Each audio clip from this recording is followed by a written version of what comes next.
Hello everyone. तो आज अपनी जो है पोरीफेरा की सेकंड क्लास है और फर्स्ट क्लास के अंदर अपन ने जो है पोरीफेरा के नॉर्मल कैरेक्टर्स अपन ने देख लिए थे, सामान्य लक्षण जो है अपन ने क्लियर कर लिए थे।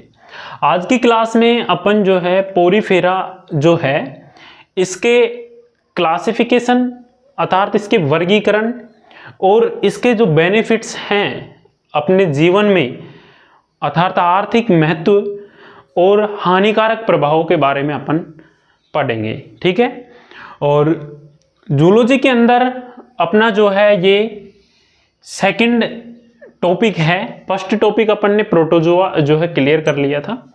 तो देखिए प्रोटोजोआ के अंदर अपन ने देखो, मैं एक चीज को दूसरी चीज से अटैच करते हुए आपको लेके चलूंगा जिससे कि जो अपन ने प्रोटोजोआ पढ़ा है वो भी अपन को थोड़ा थोड़ा यहाँ पर रिवीजन के तौर पे देखने को मिले।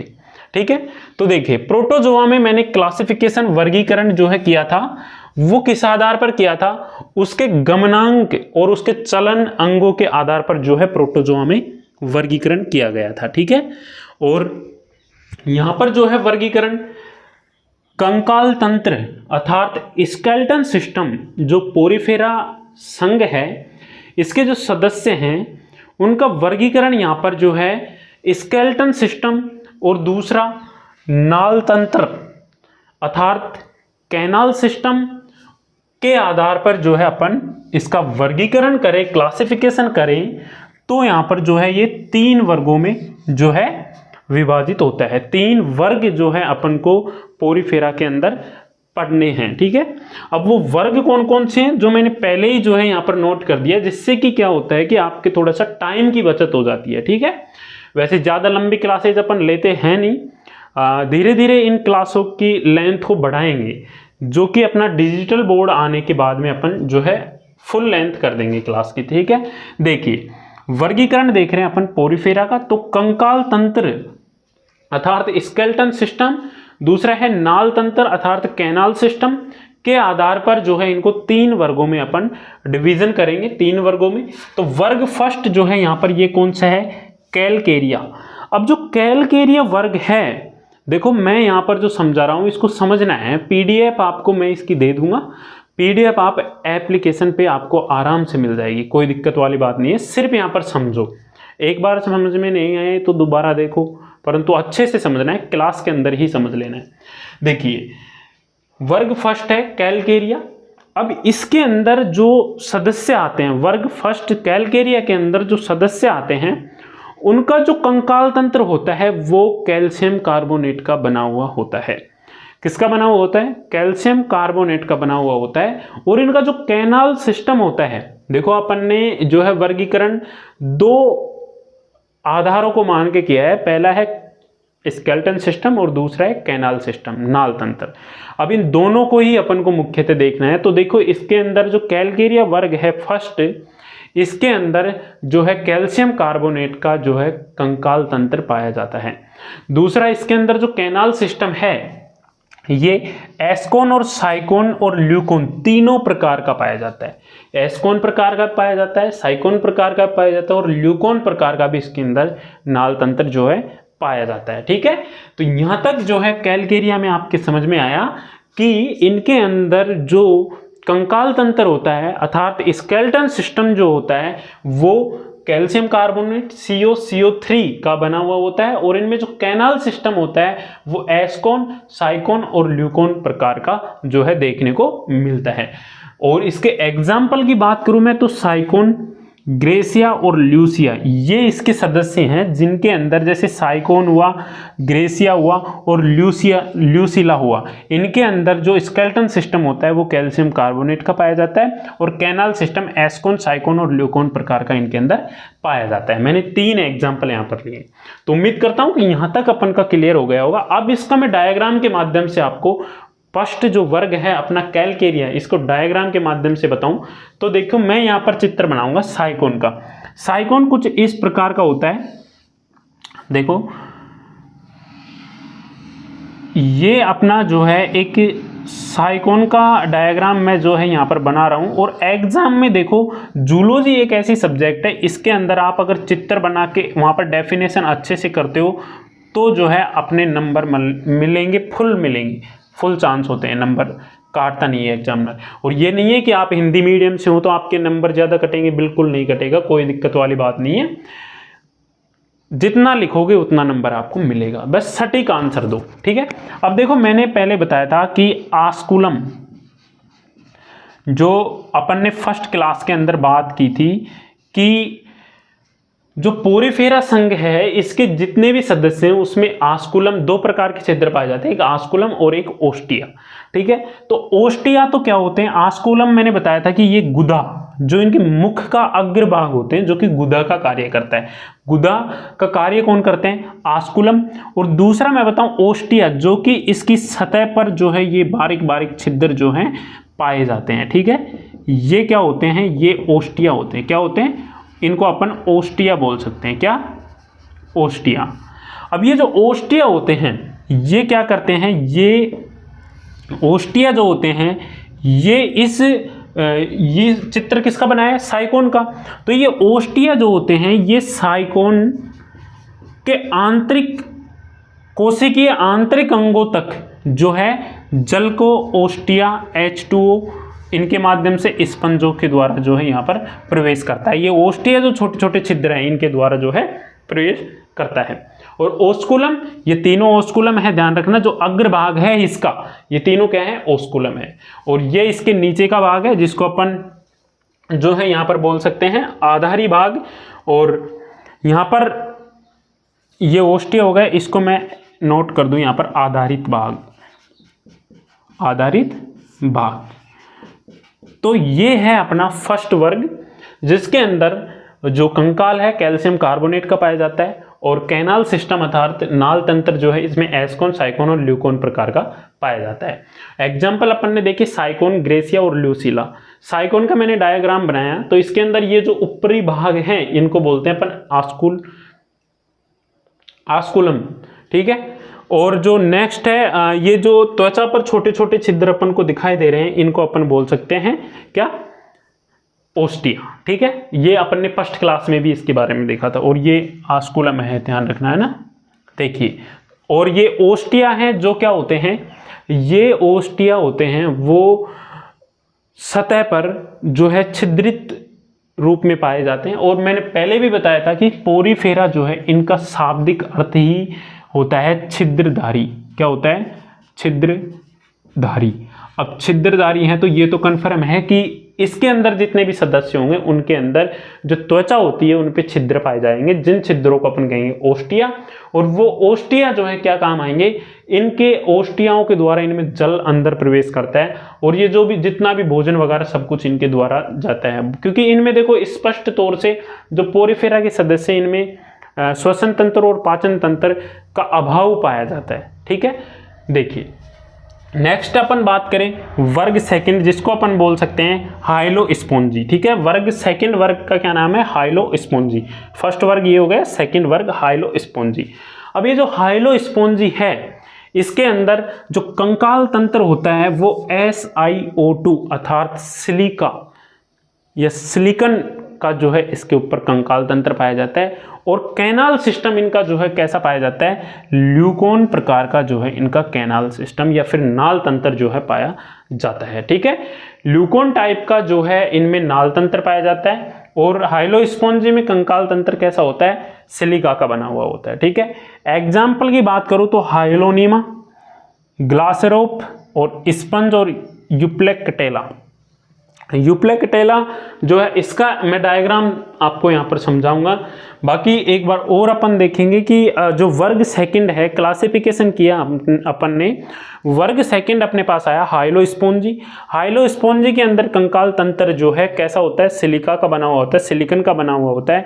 नाल तंत्र इसमें ल्यूकोन प्रकार का पाया जाता है। अब एग्जाम्पल यूप्लेक्टेला का अपन एग्जाम्पल देखेंगे, बाकी इनके 1 2 3 एग्जाम आपको याद रखना है, ध्यान रखना, ठीक है। अब देखिए यहाँ पर मैं इसको उम्मीद करता हूँ कि पहला आपकी समझ में आ गया होगा। वर्ग कैलकेरिया। वर्ग कैलकेरिया क्या है, इसका कंकाल तंत्र जो है कैल्शियम कार्बोनेट का बना हुआ होता है। कैनाल सिस्टम इसका जो है एस्कोन, साइकोन और ल्यूकोन प्रकार का होता है। ठीक है, अब अपन बात कर रहे हैं सेकंड जो वर्ग है, इसे 3 वर्गों में बांटा गया है। सेकंड वर्ग है अपने पास हाइलोस्पोंजी। इसका जो है मैं इसको बताऊंगा क्योंकि ये इंपॉर्टेंट है, एग्जाम में पूछ लिया जाता है। यूप्लेकेटेला का चित्र दे देते हैं आपके एग्जाम में, इस तरीके से आता है जैसे यूप्लेकेटेला का चित्र कुछ इस तरीके का मान लो, और थोड़े चित्रों पे मत जाना, चित्र थोड़े ऐसे ही बनाने आते हैं मेरे से। ठीक है, कुछ इस तरीके से इसका चित्र होता है। अब इसमें क्या होता है, ऐसे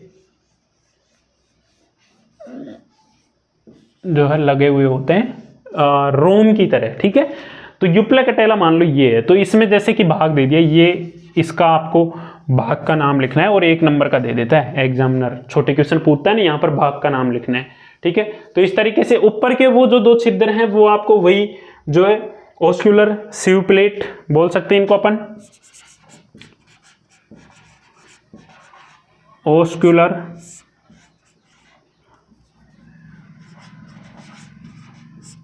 सीव प्लेट, या कुल मिला के ये इसका ओस्कुलम भाग है जो कि अग्रभाग है और गुदा का कार्य करता है। और वही इनमें जो है सतह पर जो है ओस्टिया पाए जाते हैं और नीचे का वो आधारी भाग हो गया। इस तरीके से इनको जो है आपको कंप्लीटली करना है। ठीक है, तो ये हो गया वर्ग सेकंड हाइलोस्पोंजी। ठीक है, और मैं आपको वो दे दूंगा, PDF नोट्स मिल जाएंगे, उनके अंदर आपको अच्छे से समझ में आ जाएगा। नेक्स्ट देखिए वर्ग तीसरा जो है डेमोस्पोंजिया। क्या है, डेमोस्पोंजिया। और डेमोस्पोंजिया जो है इनके अंदर जो इनका कंकाल तंत्र होता है वो किस प्रकार का पाया जाता है, वो गंध युक्त स्पोंजिन प्रोटीन का कंकाल बना हुआ होता है। किसका, गंध युक्त स्पोंजिन प्रोटीन का जो है इनका कंकाल तंत्र बना हुआ होता है। किनका, जो डेमोस्पोंजिया में सदस्य आते हैं उनका कंकाल तंत्र कैसा होता है, गंध युक्त होता है। और स्पोंजिन होता है और प्रोटीन। गंध युक्त का मतलब कि उनमें गंध आती है, एक अजीब तरह की स्मेल जो है उनके अंदर आती है।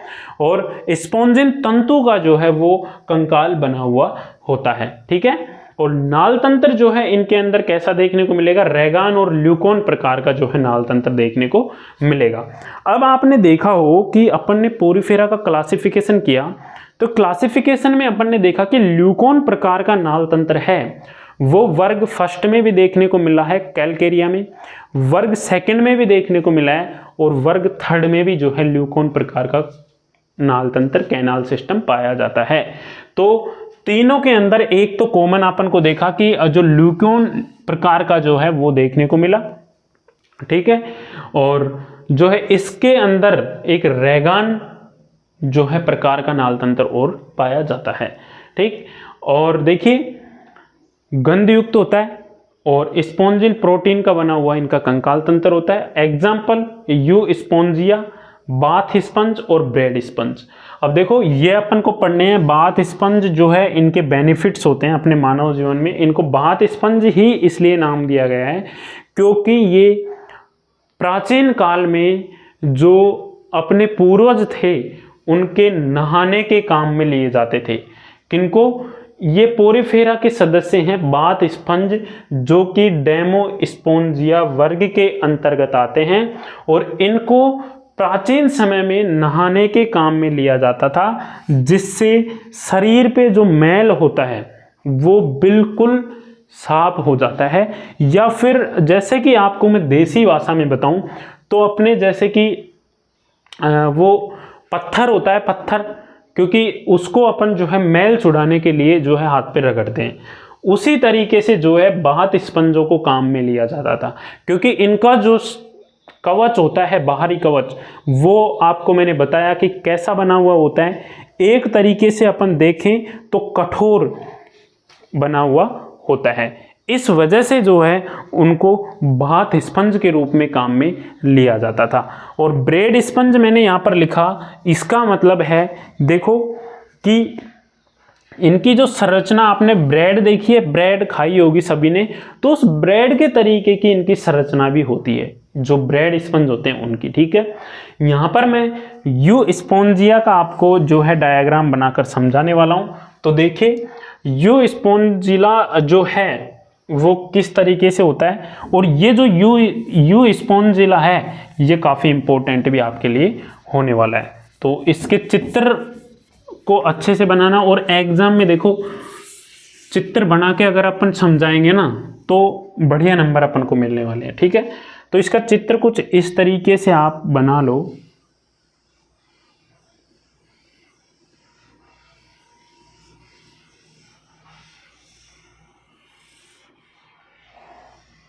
अब मेरे चित्र के ऊपर मत जाना कोई भी कि सर ये कैसा चित्र बना दिया जी। देखो जैसा आता है वैसा बना रहे हैं।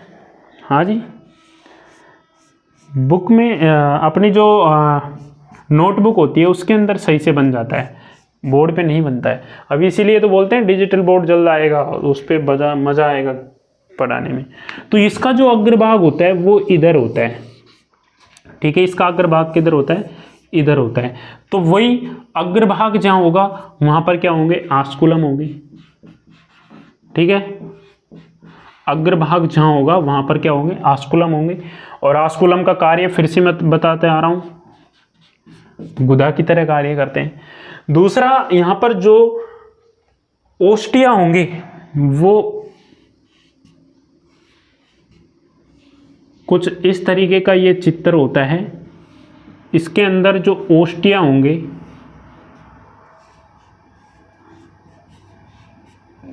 वो इस तरीके से होते हैं। ये जो सतह पर छिद्र हैं ये क्या होते हैं, ये कहलाएंगे ओस्टिया। ज़्यादा दिक्कत नहीं आएगी इसके डायग्राम में, ये क्या कहलाएंगे, ओस्टिया कहलाएंगे। नेक्स्ट है, ये इनकी क्या होती है, टहनी होती है। क्या होती है, ये इनकी टहनी होती है। और मैंने एक आपको बताया था फर्स्ट क्लास के अंदर कि इनके अंदर जो है विखंडन होता है तो कौन सा जनन हो जाता है, लैंगिक जनन हो जाता है, सॉरी अलैंगिक जनन हो जाता है। अलैंगिक जनन इनमें होता है, वो कैसा होता है, विखंडन के द्वारा भी होता है। तो ये टहनियाँ होती है, ये जैसे कि यहाँ से टूट गया, और ये जो है फ्यूचर में भविष्य में एक इस तरीके से एक अलग ही यू स्पॉन्जिला जो है बन के तैयार हो जाता है। तो इस तरीके से जो है अपना लास्ट वर्ग था उसका ये डायग्राम है, और इस तरीके से जो है अपन पोरीफेरा का क्लासिफिकेशन कर सकते हैं, और 3 वर्गों में इनको जो है डिवीज़न कर सकते हैं। तीनों वर्गों को अपन ने जो है अच्छे से समझा। और देखो मैं आपको एक बात बता दूं कि काफ़ी स्टूडेंट कहते हैं कि सर आपने बहुत कम पढ़ा रहे हो, पर देखो मैं जो पढ़ा रहा हूँ ना वो आपके सिलेबस के अकॉर्डिंग पढ़ा रहा हूँ, एक्स्ट्रा नहीं पढ़ा रहा। क्योंकि अपन को जो है इन संघों को आगे भी देखना है, आगे भी आपको ये देखने को मिलेंगे, फाइनल ईयर में भी देखने को मिलेंगे इनका विस्तार रूप। और अपन को जैसे एमएससी करते हो तो वहाँ भी अपन को जो है ये देखने को मिलेंगे। तो जो सिलेबस के अनुसार है वो अपन देख रहे हैं। बाकी अपना अपना सिलेबस सभी स्टूडेंट देखते रहना, किसी के एक्स्ट्रा है तो बोल देना और पढ़ा देंगे एक्स्ट्रा, ठीक है। बाकी जो पढ़ा रहे हैं वो कर लो, हो जाएगा काम, ठीक है। तो इस तरीके से जो है ये वर्गीकरण आपके कंप्लीट हो गया। अब मैं बात करूं पोरीफेरा के लाभदायक जो प्रभाव हैं वो क्या क्या हैं, ठीक है। पोरीफेरा के जो लाभदायक प्रभाव हैं वो क्या क्या हैं, अपन उन पे बात करेंगे। तो देखो सबसे पहले मैंने बताया बात स्पंज का मैंने नाम लिया था आपके पास। तो बात स्पंज जो होते हैं वो किस तरीके से अपने काम आते हैं ये अपन देखेंगे। यहाँ पर बोर्ड पे मैंने कुछ नोट किया है, अब देखो इनको समझते हैं। देखो पोरीफेरा जो होते हैं, पोरीफेरा जो होते हैं उनके सदस्य हैं, उनके लाभदायक महत्व अपने मानव जीवन में और जीव जंतुओं के लिए क्या क्या है। देखिए पहला है भेंट व सजावट के रूप में। अब देखो भेंट और सजावट के रूप में अपन इन पोरीफेरा संघ के सदस्य हैं, इनका उपयोग करते हैं। वो कैसे करते हैं? मैंने एक स्पंज आपका बताया था, यूप्लेक्टेला। यूप्लेक्टेला जो होता है ये आपको पता है कि किसका बना हुआ होता है। इसकी कठोर जो है स्केलेटन सिस्टम होता है वो सिलिकॉन का बना हुआ होता है। अब सिलिका तो आप सभी को पता है कि देखने में ही काफ़ी बेस्ट रहता है, और उसकी थोड़ी सी घिसाई और कर दें तो यूप्लेक्टेला काफ़ी बेस्ट जो है भेंट के रूप में या फिर सुंदर जो है देखने को मिलता है, और भेंट के रूप में इनको यूज में लिया जाता है। यूप्लेक्टेला जो सदस्य हैं, जो जीव हैं उनको, इसलिए यूप्लेक्टेला को सुंदरता की देवी या फिर वीनस की फूलों की टोकरी भी कहा जाता है। वीनस के फूलों की टोकरी और सुंदरता की देवी पोरीफेरा के कौन से सदस्य को कहा जाता है? यूप्लेक्टेला। या फिर कौन से जीव को कहा जाता है? यूप्लेक्टेला को जो है सुंदरता की देवी या फिर वीनस के फूलों की टोकरी जो है कहा जाता है। इन्हें भेंट व सजावट के रूप में काम में लिया जाता है। नेक्स्ट देखिए, यहाँ पर जो है इनकी जो मैंने आपको डायग्राम जो है अपन को कहाँ पे देखना है, तुमको जो नोट्स दूंगा मैं उनके अंदर डायग्राम देखना है। इनके ऊपर जो है रोम रोम से कंटिकाएं पाई जाती है। जो यूप्लेक्टेला होते हैं इनके ऊपर कंटिकाएं पाई जाती है, जिससे कि ये देखने में काफ़ी जो है खूबसूरत होता है। इस वजह से इनको जो है क्या भेंट व सजावट के रूप में काम में लिया जाता है। ठीक है, नेक्स्ट है यहाँ पर सेकंड जो है इनका उपयोग वो हो गया स्पंज उद्योग। ये काफ़ी इंपॉर्टेंट है, ये काफ़ी इंपॉर्टेंट है। जो इंपॉर्टेंट है उसको मैं खोल के बताऊंगा, अच्छे तरीके से पढ़ाऊंगा। और जो नॉर्मल जैसे भेंट व सजावट के रूप में, तो भेंट व सजावट के रूप में पोरीफेरा का यूप्लेक्टेला सदस्य जो है उसको लिया जाता है, जो कि इसकी त्वचा यूप्लेक्टेला के बारे में अपन ने पहले पढ़ लिया। और अब भी देख लो कि इसकी त्वचा सिलिकॉन की बनी होती है। सुंदरता की देवी वीनस के फूलों की टोकरी इसको कहा जाता है। और सिलिका की बने होने के कारण जैसे उसकी घिसाई वगैरह कर देते हैं तो वो काफ़ी अच्छा दिखने लगता है, और इस पर कंटिकाएँ पाई जाती है। इस वजह से इनको भेंट के रूप में भी काम में लिया जाता है। नेक्स्ट है स्पंज उद्योग। अब स्पंज उद्योग क्या होता है? देखिए, इसके अंदर कौन कौन से स्पंज हैं जिनको उद्योग के रूप में काम में लिया जाता है, वो यहाँ पर मैंने लिखे। दूसरा देखो, उद्योग करने में इनका काफ़ी जो है महत्व होता है, काफ़ी जो आर्थिक जो है महत्व इनसे मिलता है। इकोनॉमिकल जो पावर जो है इनसे कंप्लीट होती है। अब वो कैसे होती है आप कहोगे? देखो, ये पाए जाते हैं समुद्र के अंदर। कहाँ पे पाए जाते हैं? समुद्र के अंदर जो है पोरीफेरा संघ के सदस्य पाए जाते हैं, और इनका व्यवसाय किया जाता है। तो कहीं ना कहीं आपने देखा होगा कि जैसे मान लो ये अपने भारत देश है, ठीक है, चित्र मत देखना, आप समझ गए, नक्शा मत देखना कि सर ये क्या बना दिया उड़न खटोला। ये अपना भारत देश है, और ये साइड में ये जो जल है, और ये जो है दूसरा देश है कोई, है ना। ठीक है, तो अब ये जो जल है ना, ये जो समुद्र है, इस पर एक नियम है कि 50% तो इस देश का अधिकार रहेगा, 50% इस देश का अधिकार रहेगा। 50-50 रहता है दोनों का। 50% लंबाई यहाँ तक रहेगी, 50% उधर तक रहेगी। अब अगर अपन को यहाँ से ज़्यादा स्पंज प्राप्त होते हैं व्यवसाय के तौर पर, तो फिर इस देश की इकोनॉमिकल पावर ज़्यादा होगी, इसमें पैसा ज़्यादा होगा, यहाँ से अपन पैसे प्राप्त कर सकते हैं इस जल से भी। ठीक है, तो इस तरीके से खैर भारत में तो ये देखने को नहीं मिलता, लेकिन इनका व्यवसाय ज़्यादातर ऑस्ट्रेलिया, जापान, लाल सागर, अमेरिका के टोरपोन्स प्रांत के अंदर भी काफ़ी देखने को मिलते हैं, वहाँ पर इनका व्यवसाय किया जाता है। ठीक है, स्पंज उद्योग में इनका जो है काम में लिया जाता है। और जो ये स्पंज उद्योग में काम लेते हैं, इनको समुद्र से पकड़ा जाता है। ठीक है, समुद्र से पकड़ा जाता है, और इनको मछलियों की तरह जो है इन स्पंजों को पकड़ा जाता है। मछलियों को जिस तरीके से जाल बिछाकर पकड़ा जाता है, जाल फेंक कर पकड़ा जाता है, उसी तरीके से यू स्पोंजिया जिमोका या फिर यू स्पोंजिया ऑफिसिनिलस, यू स्पोंजिया बेरबेरा, यू स्पोंजिया ड्यूरा, यू स्पोंजिया ग्रेमिनिया और यू स्पोंजिया, हाँ यहाँ तक ही है, यू स्पोंजिया ग्रेमिनिया। तो इस तरीके से ये 5 जो है मैंने पोरीफेरा संघ के सदस्य लिखे हैं। इनका जो है व्यवसाय किया जाता है, इनको पकड़ा जाता है। और इनको पकड़ने का तरीका क्या होता है? फिशिंग, मेथड रहता है, फिशिंग मेथड रहता है इनको पकड़ने का तरीका, ठीक है। तो इस मेथड से जो है इनको पकड़ा जाता है और इनका जो है उद्योग के रूप में काम आते हैं, ये व्यवसाय के रूप में भी काम आते हैं, उद्योग के रूप में भी काम आते हैं। नेक्स्ट है यहाँ पर तीसरा बाथ स्पंज। अब बाथ स्पंज मैंने पहले भी बताया आपको कि जो बाथ स्पंज होते हैं इनको क्या करते थे लोग, प्राचीन काल में जो लोग हैं वो नहाने के काम में लेते थे, क्योंकि इनकी जो ऊपर की त्वचा होती है वो कैल्शियम कार्बोनेट की बनी हुई होती है, और जो कैल्शियम कार्बोनेट कठोर होता है तो उसको जैसे कि अपन इस टाइम पे पत्थर यूज लेते हैं तो उस टाइम पे वो इन बाथ स्पंजों को यूज में लेते थे। अब आधुनिक जीवन में मैं बात करूं, अब मैंने एक भी बताया कि ये जो जिस वर्ग में आते हैं ना ये बाथ स्पंज, उस वर्ग के अंदर तंतु किसके बने होते हैं, स्पॉन्जिन के।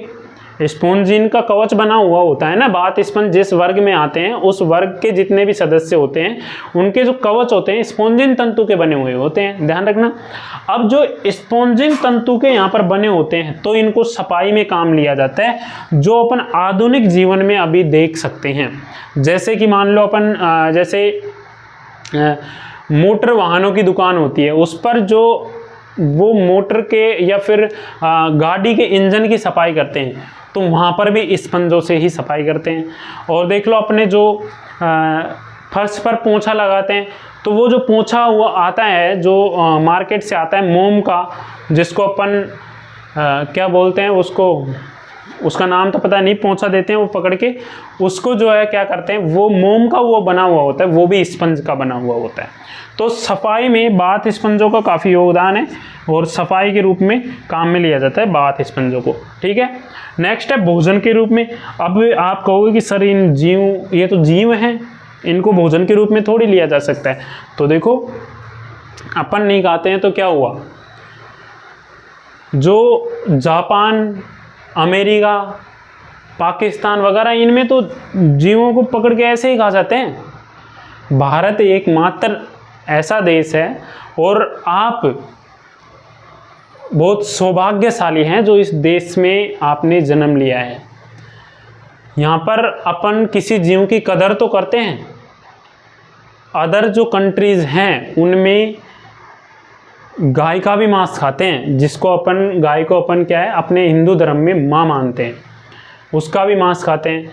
और इसी तरीके से जो है पोरीफेरा जो है इनका भी जो है भोजन के रूप में काम में लिया जाता है। बाकी मानव के लिए पोरीफेरा काम में आए या ना आए, परंतु ये मछलियाँ जो होती हैं, समुद्री जीव जो होते हैं, उनके लिए भोजन का काम करते हैं, वो इनको खाते हैं और भोजन का काम जो है ये करते हैं।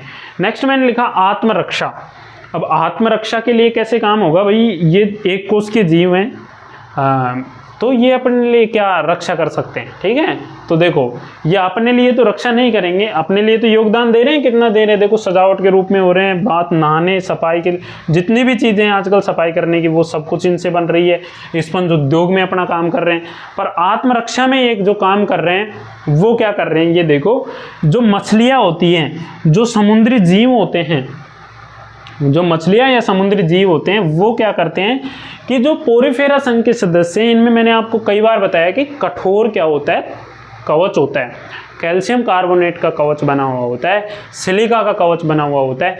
तो उस कवच के नीचे अपनी सुरक्षा करने के लिए कुछ परजीवी या फिर मछलियाँ जो हैं छुप जाते हैं जाके, जिससे कि जैसे कि मगरमच्छ है वो किसी जीव का शिकार करता है तो वो क्या करते हैं कि इनके जो छिद्र होते हैं, ओस्कुलम वगैरह होते हैं, ओस्कुलम होता है उसमें से घुस के इनके अंदर अपनी सुरक्षा या अपनी आत्मरक्षा करते हैं। तो इस कारण ये आत्मरक्षा के तौर पे भी काम आते हैं। और यह क्या है, स्पंज वैज्ञानिक पदार्थ के रूप में, देखो वैज्ञानिक पदार्थ के रूप में तो काम आ ही रहे हैं, ये तो आप सभी को पता है। तो इस तरीके से जो है अपन को स्पंज या पोरीफेरा के बारे में ये लाभदायक महत्व जो है देखने को मिले। लाभदायक महत्व कौन कौन से थे एक बार फिर से मैं आपको रिवीजन करके बताऊंगा। भेंट और सजावट के रूप में यूप्लेक्टेला को जो है काम में लिया जा सकता है। नेक्स्ट स्पंज उद्योग के रूप में, ये 5 तो याद करने हैं, स्पंज उद्योग के रूप में कौन कौन से हैं जो काम में लिए जाते हैं।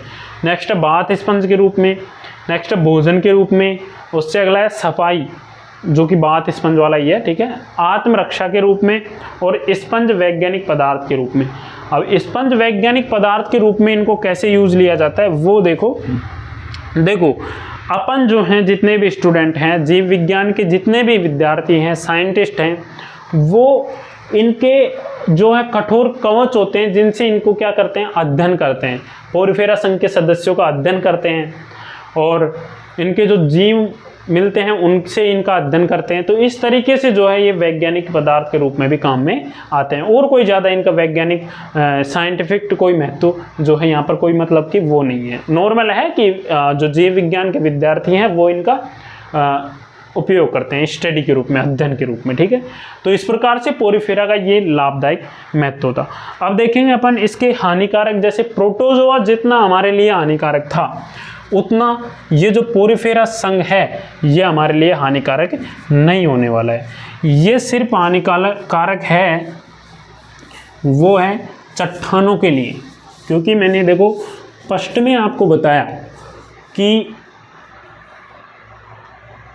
पोरिफेरा संघ के सदस्य होते हैं ये किस पे पाए जाते हैं, चट्टानों पर पाए जाते हैं। किस पे पाए जाते हैं, चट्टानों पर पाए जाते हैं। अब जो जिस चट्टान पे ये मान लो ये पाए जाते हैं, इस तरीके से मान लो इस तरीके से ये लटके हुए हैं, तो यहाँ से ये क्या करते हैं, इस चट्टान में छिद्र कर देते हैं। क्या कर देते हैं, छिद्र कर देते हैं। तो इस तरीके से चट्टानों को हानि पहुँचाते हैं। तो पहली हानि तो इसकी यही हो गई, यही मान लो आपके ये चट्टानों को क्या करते हैं, हानि पहुँचाते हैं।